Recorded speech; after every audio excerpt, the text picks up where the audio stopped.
Now, we'd love to see your enthusiasm to start something, whatever that something may be. And our next speaker takes it to the next level with commitment and follow through. She's dropping in. Oh, this is so bad, whoever wrote this. She's dropping in to share with you her unique story, here to shred the stage, Diamond Director from Canada, christarealba. Oh no, I hope I don't fall.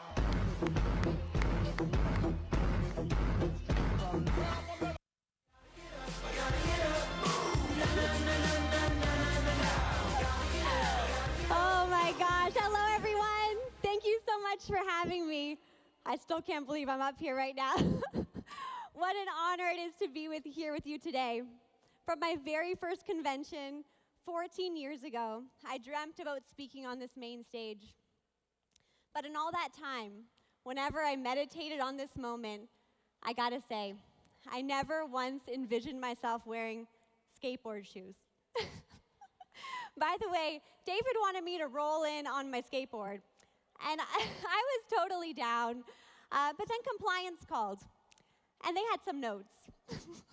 They were like, make better choices. And we were like, please don't be mad at us. Just kidding. Love you, compliance, and thank you for always keeping us safe. Those of you who've known me for any length of time know that this is out of character for me. It's an unexpected choice for sure. For over a decade, I've been so committed to becoming the best social media educator and business coach I can be. The fact that I'm standing in front of you today to talk about my skateboard journey is hilarious. What a plot twist. Totally like Legally Blonde, right? My favorite movie of all time, no surprise. When Elle Woods, played by my personal hero, Reese Witherspoon, decides to go to law school, and everybody's like, what? Right? Classic fish out of water story. And a decent start something story too. Learning to skateboard at the, are you sure you want to be doing that, age of 39, may seem like an odd choice, but it's not at all, I promise, because I did it for love. In this picture, this is my son, my oldest. He's 7 years old. He's 12 now. And that's his first skateboard. We bought it for him while we were on a family trip, and he was so excited about it. He couldn't wait to get on it. He didn't have skateboarding parents or know any skateboarders. It was just a full body, yes, I need to do that. He fell in love with skateboarding totally and immediately. And for my husband Mike and I, boy, was that amazing to see.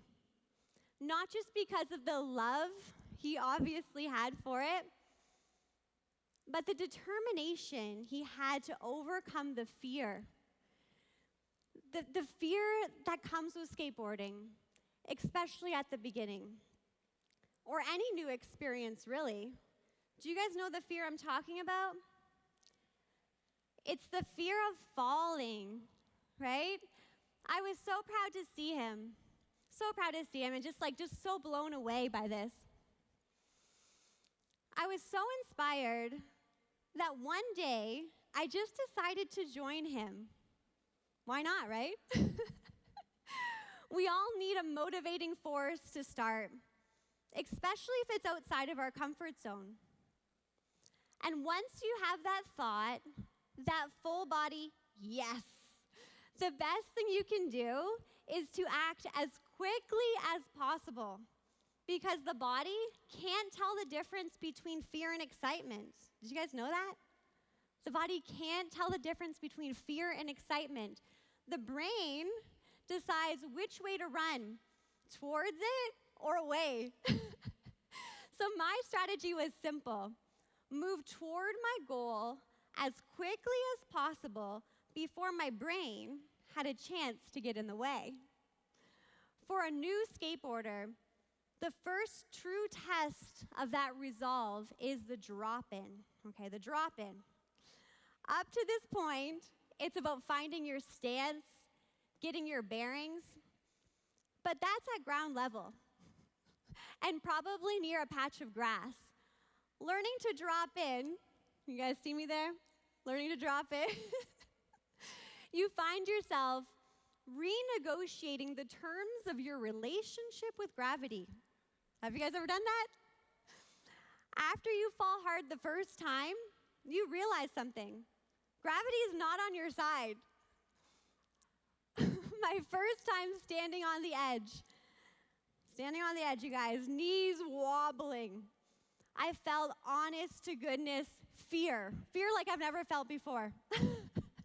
When you get to that point, when you're on the verge of that brand new experience, that unexpected adventure, that long overdue goal, it isn't until then that you remember how overwhelming fear can sometimes be, right? The trick is, here's the trick, you guys, you ready? The trick is you need to feel the fear and do it anyway, okay? It took me a long time to stick the drop in. It was a lot of time at the top, just like this, staring down at the bottom, staring down at my fears. And at the bottom, picking myself up off the ground. Did you guys see me fall that many times? And nursing bruises, so many bruises. And over time, the fear that at the beginning seemed insurmountable eventually became irrelevant. My wish for you is this. Don't let fear rob you of new experiences, new insights into yourself. Life is about growth. It's about change. On the other side of fear, maybe the person you're meant to be next. Yes, I started something. I started something new. But more accurately, you guys, I committed to something new. Consistent action is the only way to progress, to improve, and to succeed. I faced my fears over and over again, and eventually I became better for it. You guys, by the way, I'm better now. You should watch me on Instagram. I'm getting better, okay? I fell in love with the exhilaration of feeling the fear and dropping in anyway. Entrepreneurs, I know you know this rush. I know you know this rush. I know you love this rush too. But again, starting something isn't enough.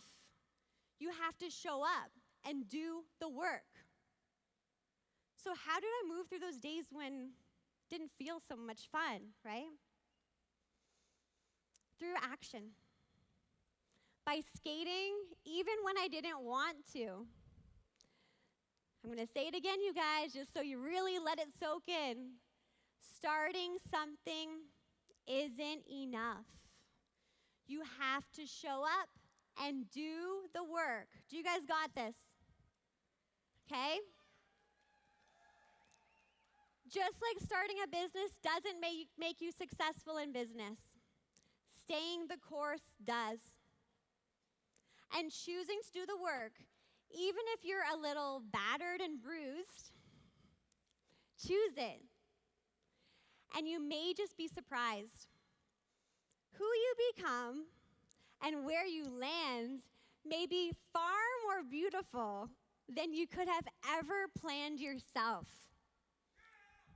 Thank you guys so much.